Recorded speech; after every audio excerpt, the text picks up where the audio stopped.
السلام علیکم ورحمۃ اللہ وبرکاتہ۔ امید کرتا ہوں کہ خیریت سے ہوں گے، جہاں بھی رہیں اللہ آپ کو سلامت رکھے۔ محترم سامعین، آج کے اس ویڈیو میں ہم ایک بادشاہ کی کہانی سنیں گے جو ہمیشہ اپنے سر کو ڈھانک کر رکھتا تھا۔ ایک بادشاہ ہر وقت اپنے سر کو ڈھانپ کے رکھتا تھا، اسے کبھی کسی نے ننگے سر نہیں دیکھا تھا۔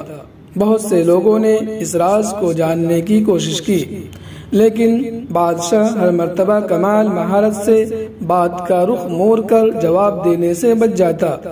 ایک روز اس کے وزیر خاص نے بادشاہ سے اس راز کو جاننے کی ٹھان لی۔ حسب سابق بادشاہ نے بڑی کوشش کی کہ کسی طرح وزیر کا دھیان ادھر ادھر ہو جائے، لیکن اس نے بھی جاننے کا مصمم ارادہ کر رکھا تھا۔ آخر بادشاہ نے وزیر کے سامنے ہتھیار ڈال دیے، لیکن اسے ایک شرط پر بتانے کی حامی بھری کہ وہ آگے کسی کو نہیں بتائے گا، اور ساتھ ہی کہا کہ اگر اس نے شرط کے خلاف ورزی کی تو اسے سخت سزا بھگتنا ہوگی۔ بادشاہ نے بتایا کہ اس کے سر پر ایک سینگ ہے، اسی لیے وہ اپنے سر کو ہمیشہ ڈھانپ کے رکھتا ہے۔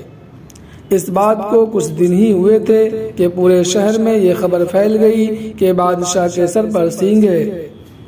بادشاہ کو بڑا غصہ آیا، اس نے اپنے اس وزیر خاص کو طلب کیا اور شرط کی خلاف ورزی کی پاداش میں شاہی حکم صادر کیا کہ اسے سخت سے سخت سزا دی جائے۔ وزیر بہت سمجھدار تھا، وہ جھٹ سے بولا، بادشاہ سلامت، جب آپ بادشاہ ہو کر خود اپنے ہی راز کو نہیں چھپا سکتے تو پھر آپ مجھ سے یا کسی اور سے کیسے یہ امید کر سکتے ہیں کہ وہ آپ کے راز کو چھپا کر رکھے؟ لہٰذا جتنی سزا کا حقدار میں ہوں اتنی آپ کو بھی ملنی چاہیے۔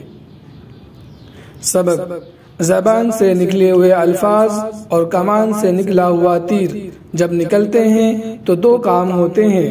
پہلا یہ کہ وہ پھر کبھی لوٹ کر واپس نہیں آ سکتے، چاہے لاکھ پچھتاوے کے ہاتھ ملو، اور دوسرا یہ کہ وہ پھر جہاں جہاں سے گزرتے ہیں اپنی شدت اور قوت کے مطابق زخم لگاتے جاتے ہیں، جس کا دوش ہم اپنے علاوہ کسی اور کو نہیں دے سکتے۔ اس لیے کہتے ہیں کہ جب تک الفاظ آپ کے اندر رہتے ہیں وہ آپ کے غلام ہوتے ہیں، اور جیسے ہی وہ ادا ہو جاتے ہیں پھر آپ ان کے غلام بن جاتے ہیں۔ اگلی پوری زندگی آپ کو اپنے عمل اور کردار سے اپنے کہے ہوئے الفاظ کی پاسداری کرنی پڑتی ہے۔ اللہ تعالی ہم سب کا حامی و مددگار ہو۔